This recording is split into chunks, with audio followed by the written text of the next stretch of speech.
Welcome once again to Sid Caudle Christian People's Alliance.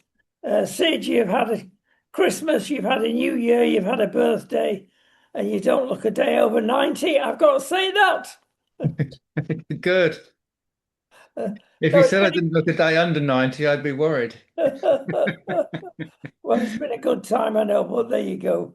Now, lots of people have mentioned that you've been part of their lives over this century nearly, and it's nice to look back when you're still alive. It was like a wake, but you were there in person, weren't you? Yes, it's been awesome. I mean, the last few days, if people don't know, I was 70 on the 2nd of January. And I decided this time that I'd have two parties because when I was 60, we just had one party in London. And all my friends from Sheffield and people I'd known in the past weren't there. So this time I had two parties, one on the Friday, which was my birthday in Sheffield, which all my children came to, and my sons-in-law and my grandchildren, as well as all my friends from the past, including somebody there who knew me at university and people that knew me from years back. And and then I had another party on Saturday, which was the day after my birthday, in Hitchin, which people from London came to, and people that had known me more recently, which was actually also very heartwarming. I mean, there's somebody there that only known me for 2 years that went up and gave tribute as to the impact I'd had on her life in the last 2 years, which was lovely, beautiful. But it was amazing, really, how people were able to tell stories of the impact it had on their lives, back, 50 years ago. In one party, and then at another party talking about the impact it had on their lives in the last 2 years. So it's like, I really felt very, very heartened by everything that people were saying. It was awesome. I'll tell you one party that didn't turn up. That was the Labour Party. Yes, the Labour Party weren't there, although there was one cousin which I was very disappointed in a sense that I fell out with because he couldn't cope with me supporting Donald Trump. And Oh, and when I said I supported Donald Trump, he just literally said, "I don't want to talk about it. I don't want to talk about it."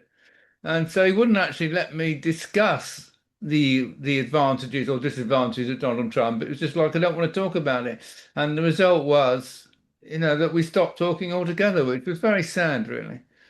it is when it gets you that way, isn't it? But I'm afraid I've heard similar stories. We've got friends from all diversions, Yeah, left and right.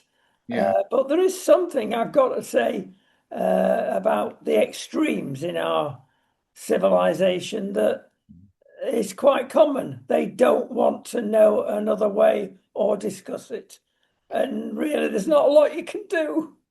Well, I think the problem was in that particular instance. You see, he buys the Times newspaper every day, listens to the BBC, and believes everything that he reads and listens to, and doesn't listen to an alternative point of view. Mm. You see, if you're in that position where you think, oh, the Times tell me the truth, the BBC tell me the truth, and anyone who's giving me a different story is lying to me, that they don't understand what's going on, then it doesn't work. Well, let's go into the deep end, Sid. And we mentioned the left and the right, and that there's never been a bigger division again about Venezuela. And you know exactly what way they're going to vote, speak, or discuss it on whose terms. And there must be something in it because you've mentioned newspapers and BBC, Guardian, goodness knows, and they have their viewpoint, and so has the Daily Mail, etc. But in this, let's underline the fact newspapers have got to sell copy.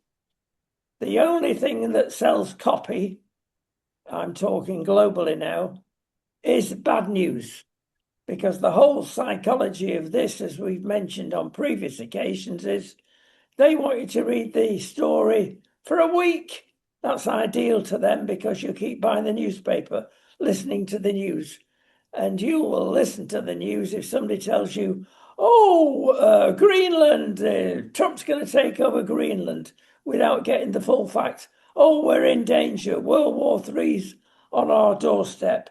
And that makes you watch the next installment of the news or buy the next newspaper. That's the psychology behind it. And I'll tell you what, that's a good example with Trump.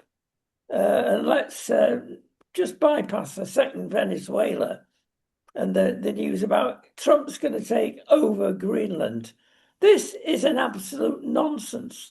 What the mainstream media don't tell you is that there's been a international agreement, an accord for over 50 years about Greenland, and it's clearly stated that the States, Canada, and Denmark are permitted to put missiles, troops, and everything on Greenland to defend their own territory because it's such an important area that it possesses.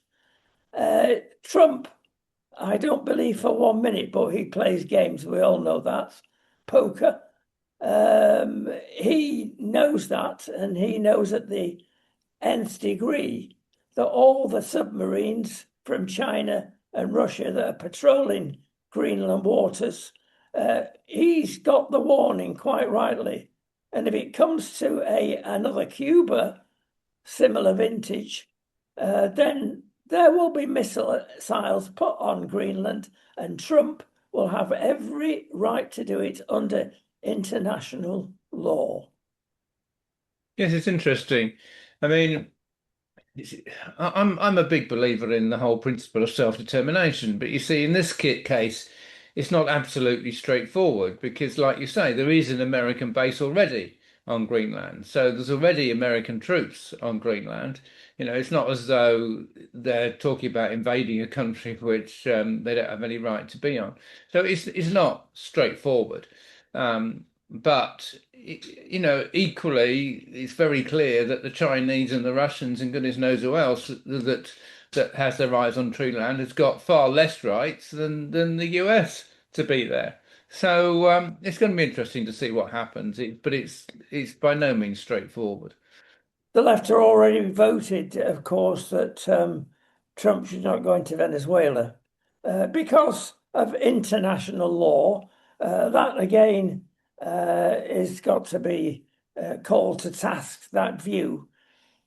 In fact, the public have already voted in various polls, and they're supporting nearly 90% of the UK population are supporting what Trump's done. Listen to the news and the pundits, you wouldn't think that. You'd think, oh, he shouldn't be in there. But again, mainstream media, you have to do your own fact checking, Sid. Well, yes, but you see, the interesting thing about Venezuela is that you see, Maduro was never elected. I mean, they have had elections of some sort there, but everyone believes that the elections have been false, have been rigged.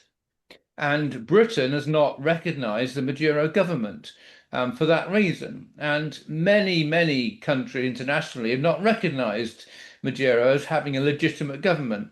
And his chief opposition has either been killed or sent into exile and fled the country. And that is typical of a dictator. So Maduro basically was a dictator, not a democratically elected ruler, and therefore had no legitimate right to rule Venezuela. And I was listening yesterday to GB News, and there was a Labour MP on there that was comparing Maduro to Zelensky. That is absolute nonsense. Zelensky was democratically elected as the leader of Ukraine, and Russia had no right whatsoever to invade Ukraine. That it was completely illegitimate invasion. What the US has done is not illegitimate because Maduro was an illegitimate leader. And that's beside the whole point about the drug trade that he was involved in, which was having a terrible effect on America. And they're basically saying that we had to take action to stop the drug trade, and we had to go to the person who was at the source, who was controlling it, in order to stop it. So that's the second argument which the US is putting forward. But this idea somehow that Maduro was a legitimate leader and they got no right to remove him, I'm afraid that is not true. And the other thing I would say, by the way, is that this whole argument of international law is actually extremely weak.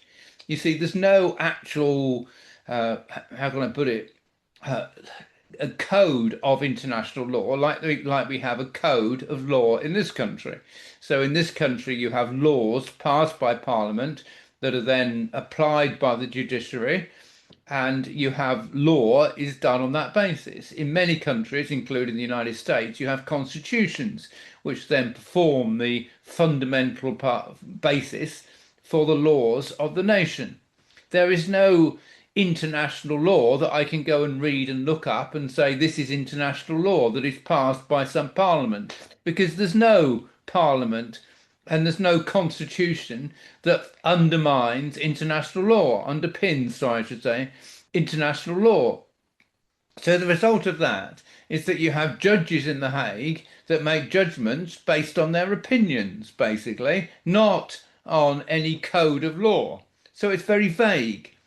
And it so happens that these judges at the moment that are in The Hague are mostly socialists, so they're mostly left wing. So you get them making judgment, for instance, that Netanyahu and Gallant, the defense minister in Israel, should be arrested, for what? For defending themselves, supposedly. I mean, it's just utter nonsense. So international law has lost all credibility. It has no credibility whatsoever. So this whole idea is, oh, we have to uphold international law, is frankly nonsense. There is no international law. It's just because people are, what is it? It's the United Nations basically that is pretending that they have legitimacy. The United Nations doesn't have legitimacy anymore. I mean, what they've done in Gaza is frankly supporting terrorism. They've been supporting terrorism all over the world. The United Nations lost its legitimacy. Absolutely, it has. And it's trying to influence everybody into LGBT ways and Yeah, other ways, abortion ways. The yeah, United Nations is diabolical at the moment.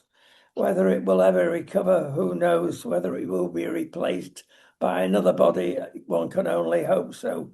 One thing that sort of gels my mind a bit, Sid, is this comparison between Zelensky and Maduro. You're absolutely right. And I get frustrated sometimes with the person asking the question, the anchor, the guy or the gal who's holding the program together. And you think, why didn't they jump in on something like that and say that's nonsense? You yes. can't back it up. And then I think back and look at what is happening. And it's not the easiest position to be in, an anchor on a program. You've got people whispering in your ear from the gallery, oh, you've got to go to the weather. You've got 30 seconds left to do this, that, and the other. It's a very skilled job. And often people that occupy these positions get attacked unfairly. So bear that in mind. Shout at the telly. That's what I do. That's the best way of getting around that problem. It's quite interesting. Sometimes on GB News, they always have a somebody on the left there, which is basically because that's an Ofcom requirement, I believe. So you normally have someone on the left and then someone on the right Yeah. on the program, and then you have someone sat in the middle who's supposed to be chairing it.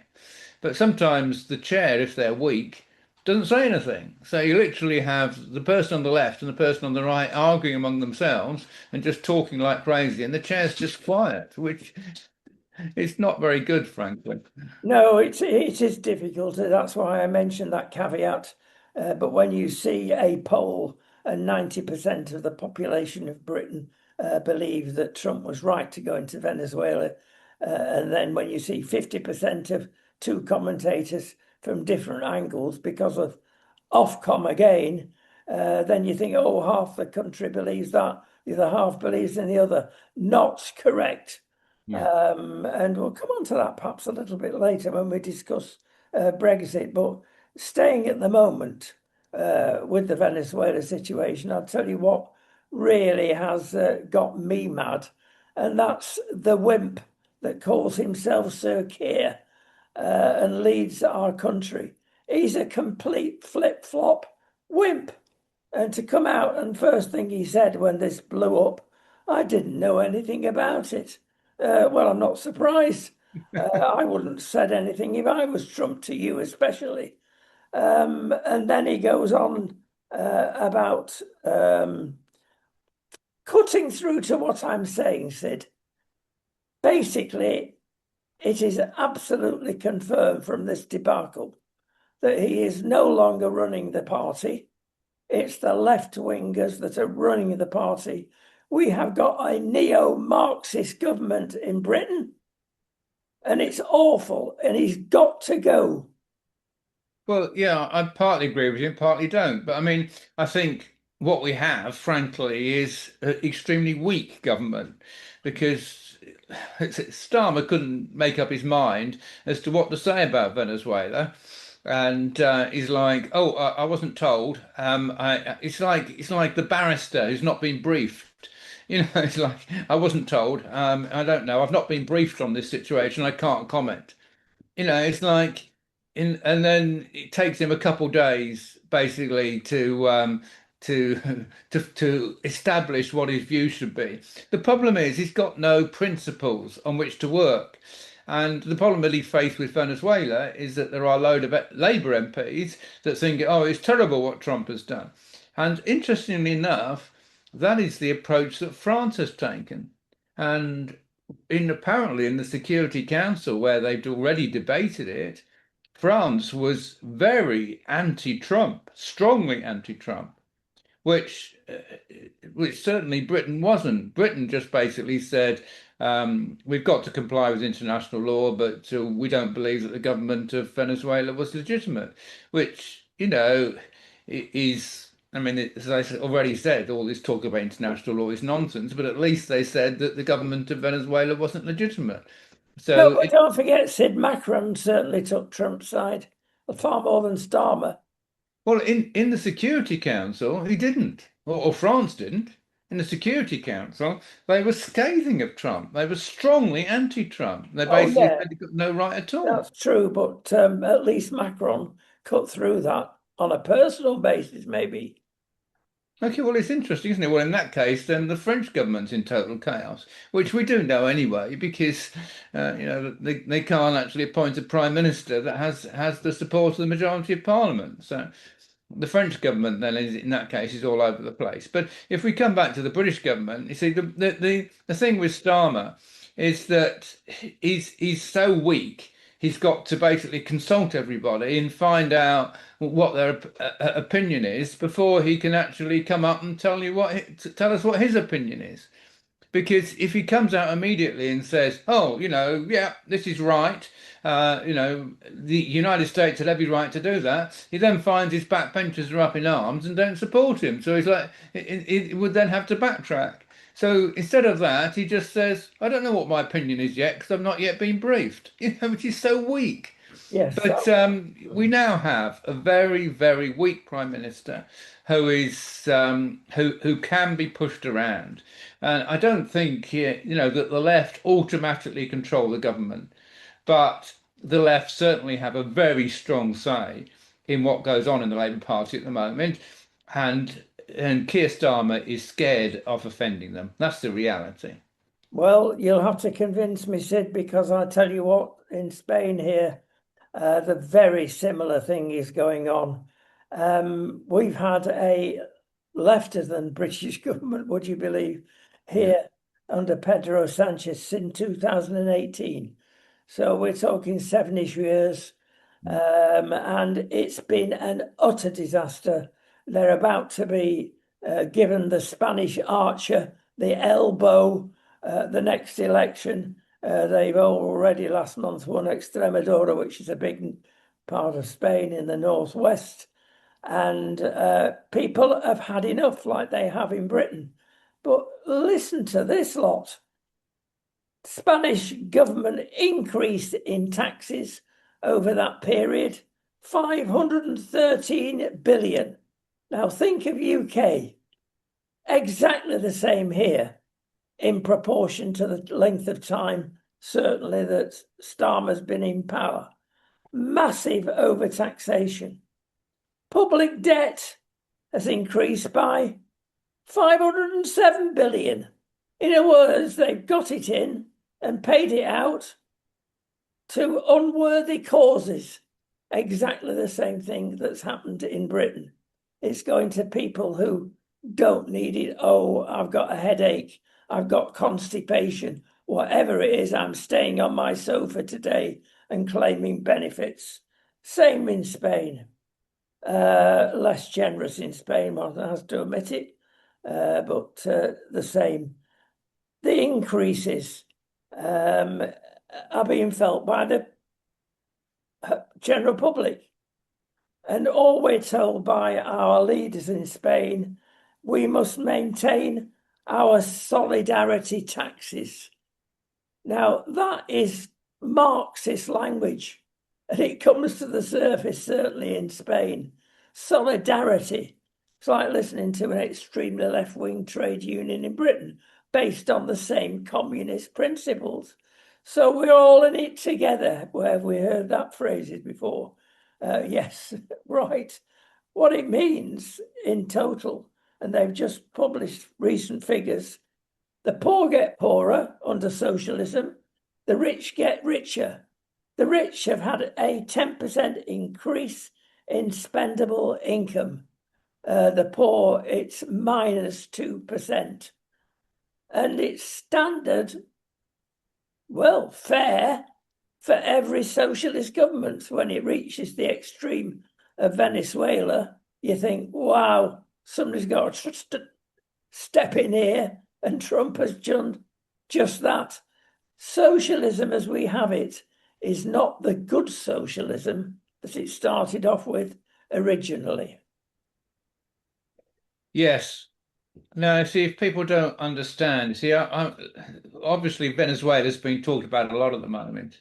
See, Chavez was elected as leader of Venezuela, but he was a communist elected as a leader. But after he was elected, he started spending like crazy, spending on everything.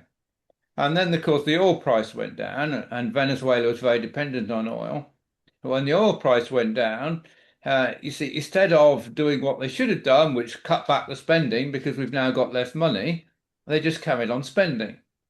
And the result of just carrying on spending was debt greatly increased, and then inflation started increasing. Inflation went up to over 1,000% in Venezuela. So the whole economy was completely undermined. So what then happened was that the health service collapsed, and there wasn't enough food for the people in the shops because they couldn't buy it anymore because of inflation. So you actually had people literally killing animals in the fields in order to live. I mean, it was just phenomenal. The whole economy collapsed, and that's when they resorted to drug trafficking in order to make money. I mean, so the whole situation also became completely corrupt. So you see, this is typical of socialism. So what happens is that they just spend, spend, spend. See, I heard somebody else also say on television yesterday, when under Chavez, Venezuela was doing very well. Well, it was to begin with because he was just spending like crazy. But he was causing all the problems up the line, because the spending couldn't continue. So he was creating problems for the future by spending like crazy. And that's typical of socialism. They just spend, spend, spend, but they don't realise that mounting up debt, only lasts for a period of time. And there's problems going to be caused down the line. You see, actually, one of Margaret Thatcher's sayings was the problem with socialism is that in the end they run out of other people's money which they're spending, and that is precisely it. They run out of money. So when they run out of money, what do? Oh, we can't have austerity. Austerity will be terrible, so we just got to carry on spending. And then they carry on piling up debt. They cause massive inflation. And then what do? Well, you see, in the 1970s, we ended up in 1976 going to the International Monetary Fund to bail the country out. And when we went to the International Monetary Fund, they then imposed spending cuts on the government. And when they imposed spending cuts on the government, what then happened was that the economy started to improve. So actually, by 1979, there had been significant improvements in the economy only because the Labour government had been forced by the International Monetary Fund to change tack. Now, that didn't happen in Venezuela. There was no International Monetary Fund bailout that they then obeyed what they did. They just ignored all the consequences of what they were doing. So then you had the disaster. Now, what's going on in this country right now is the beginning of that process, when inflation is spiraling out of control. But we're in the beginning of that process. Yeah, cautionary tale there said. Another cautionary tale, of course, is the £13 billion that Mr. Miliband's decided to spend on energy heat pumps. Isn't 13 billion approximately half a black hole in current currency terms? And he's just got his own way. It's madness. But they continually pour money, good after bad, unproven science. That's exactly where we are with this so-called global warming madness. And there you are, half a black hole going on heat pumps, which for many people don't work even and are very expensive. I just throw that one in as a light relief before we actually go to an alternative to the chaos, and that's supposed to be reform. Now, the Tories and Labour are having a go a long time pre-election. Let's hope it's not a long time pre-election, but it could be 3.5 years. It could be next year, according to some pundits. But whatever the time, have reform got the time to get the act together? Now, that's been in serious doubt, so maybe the Tories and Labour are right. Who've they got? Well, they've got Danny Kruger, and they couldn't have got anybody better than he for organising. Also, they've had a massive donation, and with that money, they put it to good effect. They've opened this brand new centre in London, media centre, a platform to get things going, and they're attracting a lot of interest. So that's a good step forward. But will they get enough MPs with enough gravitas, with enough experience, and not finish up by Labour problems coming straight from university, being an MP with no experience, and look where we are?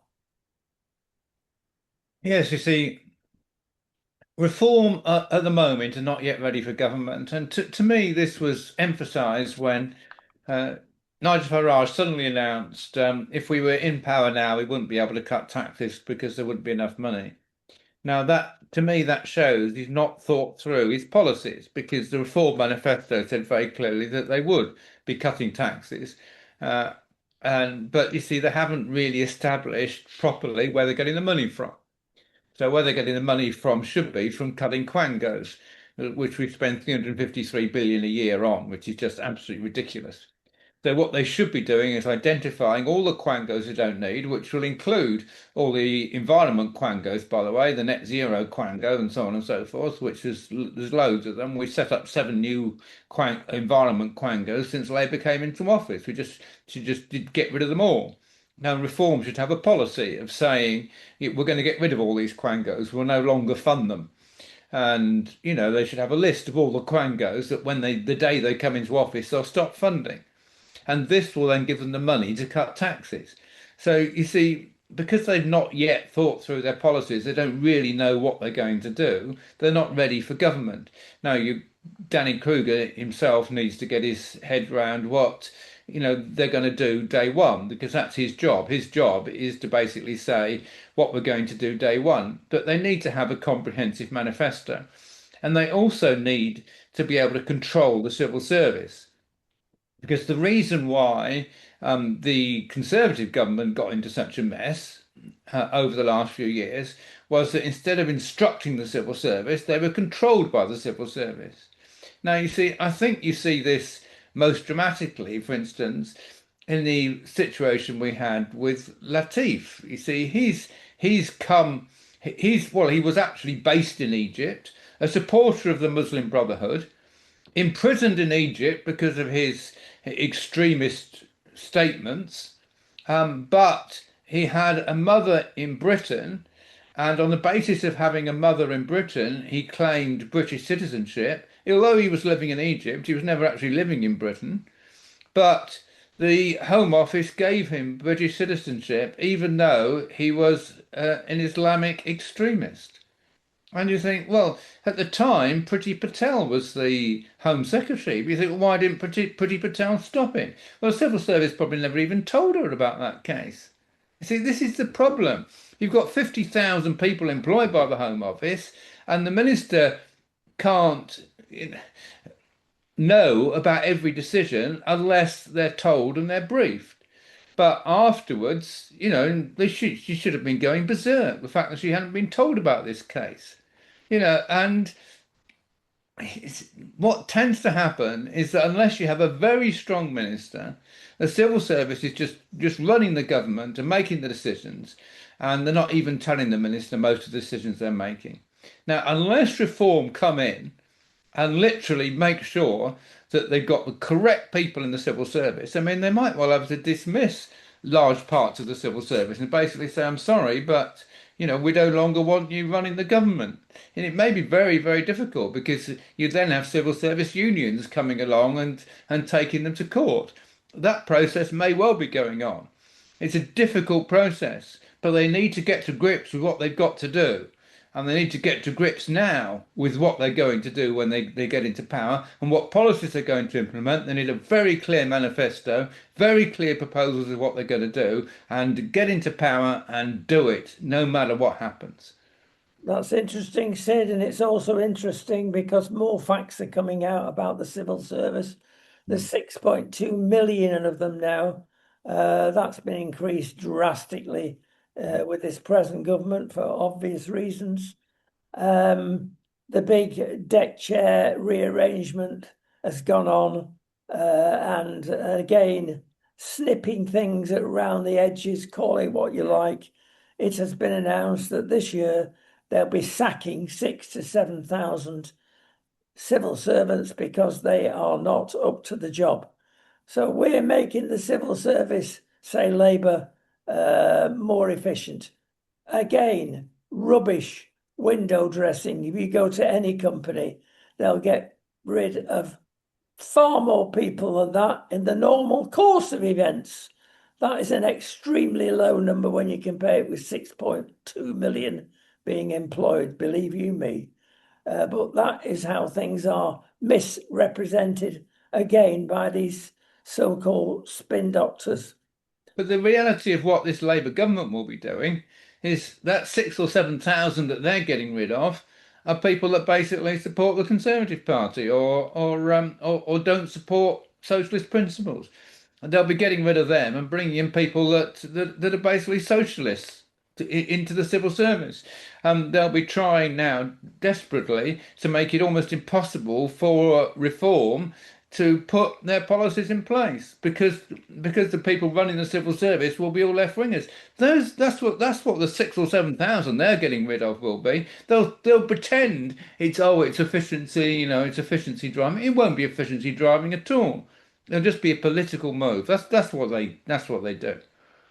And can we tell the public, if you don't believe a word that Sid is saying, or even I'm saying, just watch 30-year-old programs called Minister or Yes, Prime Minister, and you will see exactly what goes on. No wonder Margaret Thatcher said she was a real fan, because that was the reality. Wow, it's more than reality at the moment.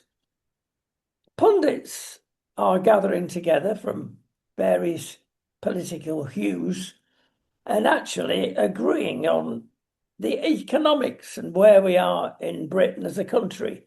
Reeves and Starmer are destroying the country. They're taxing the rich, which is the usual socialist principle. They're not keeping them in the country.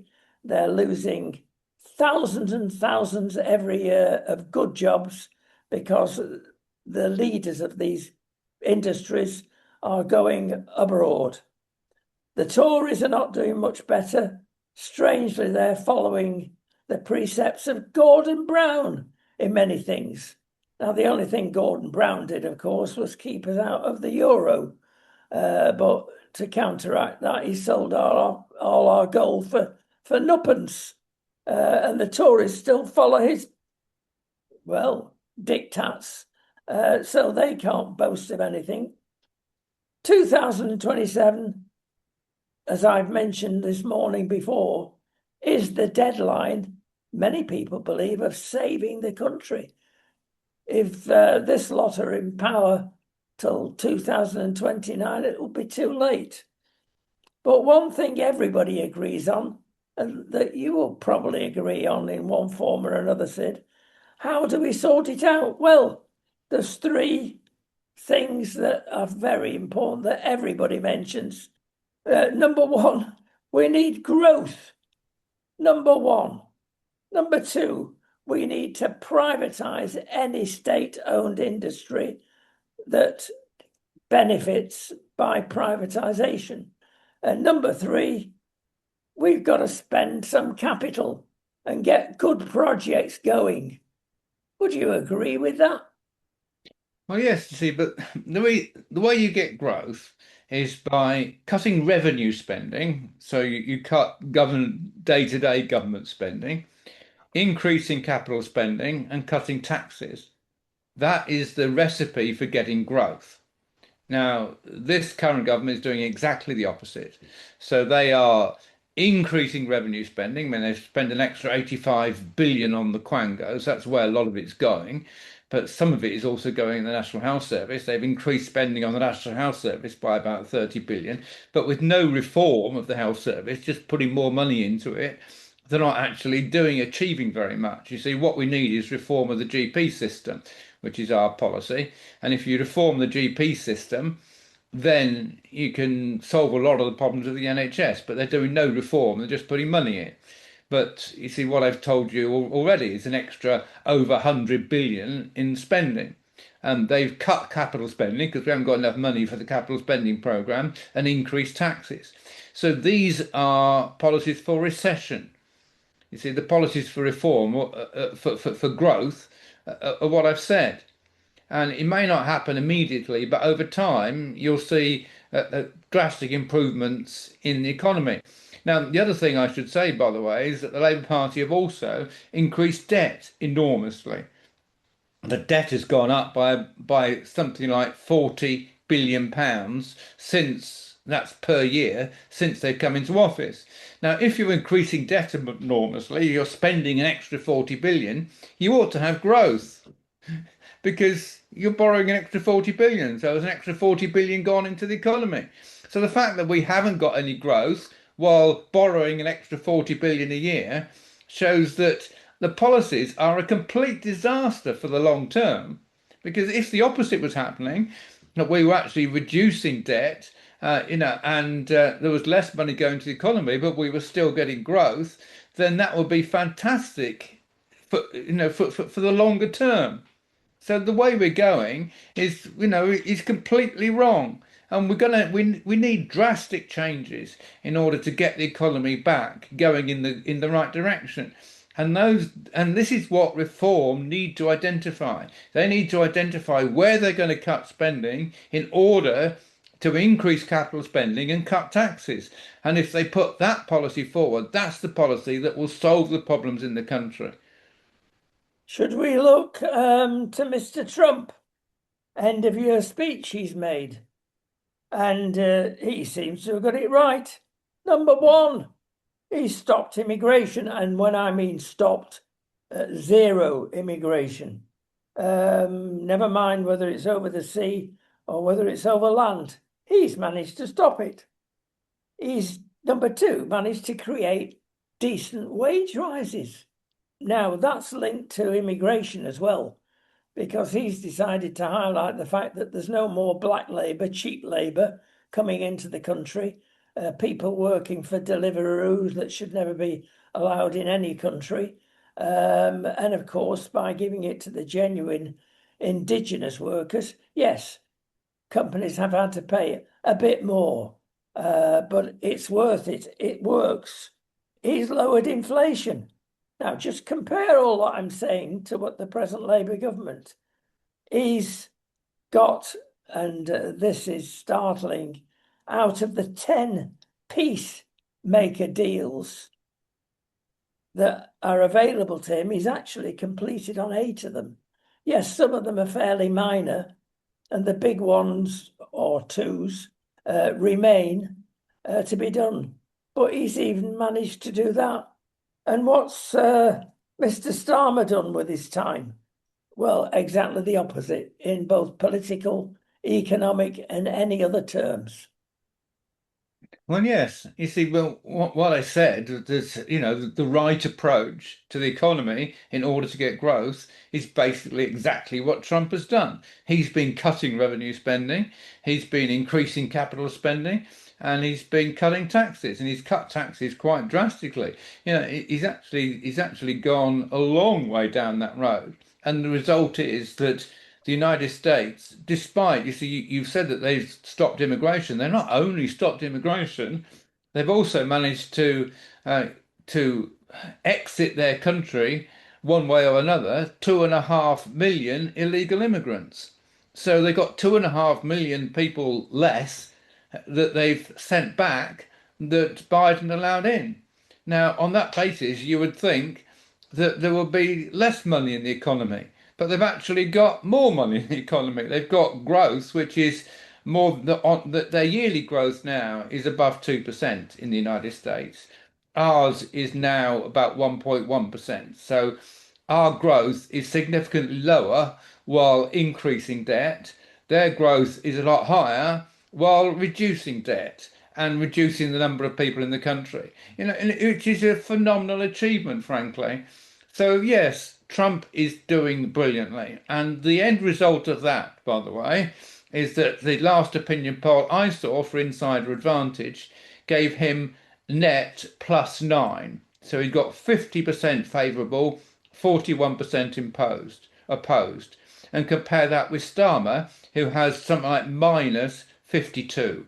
So he has 18% support him, and 70% say that he's pursuing the wrong policies. So he's -52, while Trump is +9. That is the result of Trump pursuing the right policies and Starmer pursuing the wrong policies for the country. But ideological means, of course.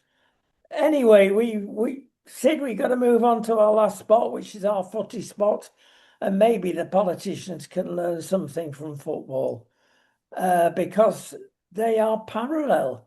Now, we've made accusations on this programme about overpaid footballers, overpaid this, and you can't argue about the Amarin saga.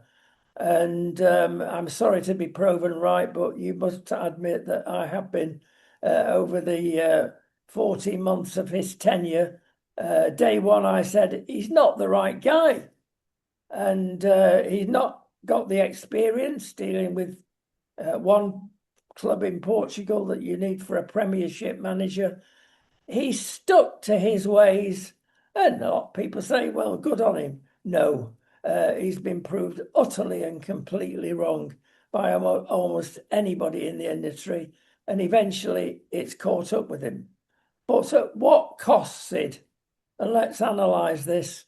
27 million pounds has been spent on clearly a failure from day one. He gave them due diligence to him, if you wish, an opportunity to get rid of him. He lost the Europa Cup, and they could have said, oh, right, you're going for nothing. They've had to pay eventually 10 million.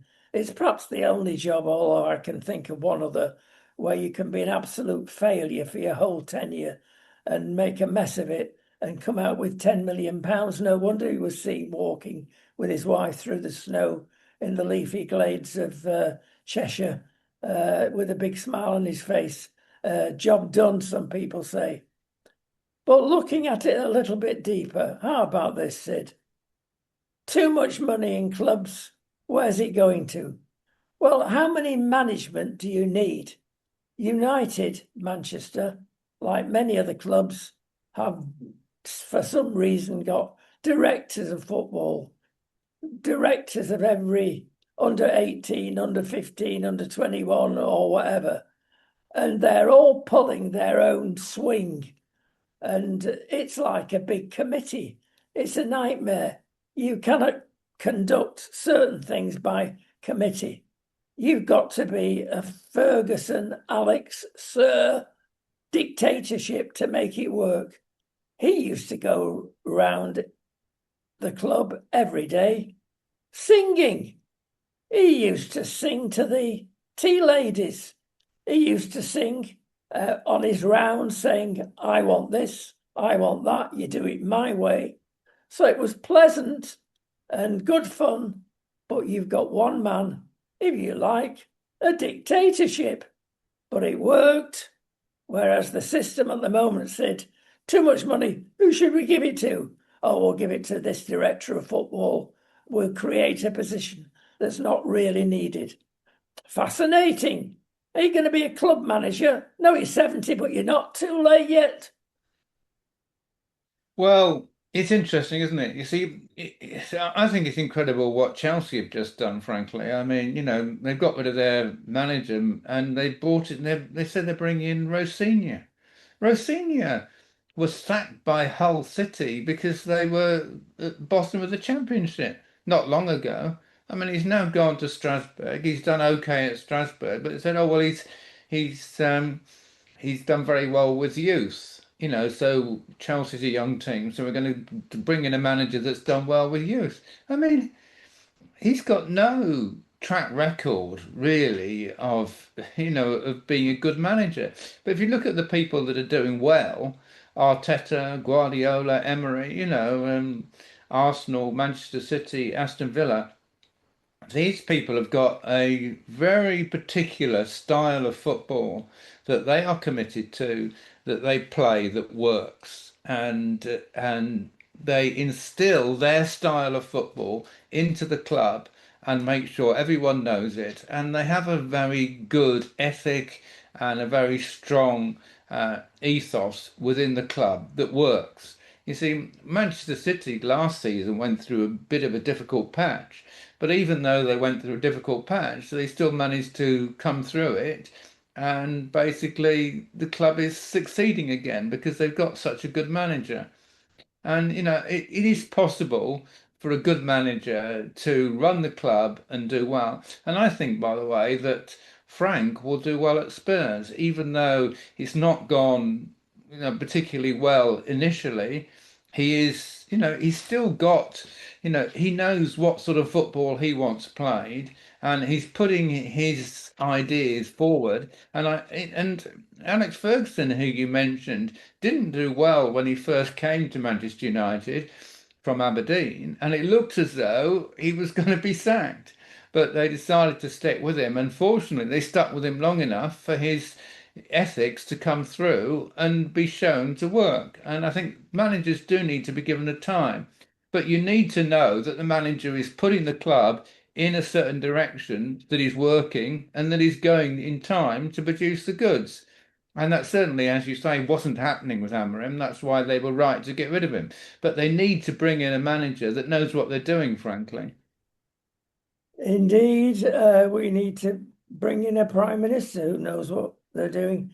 And Sid, we've sorted out politics, economics, and even Manchester United. We are to be congratulated today. Thank you so much. We'll see you very shortly. Thank you.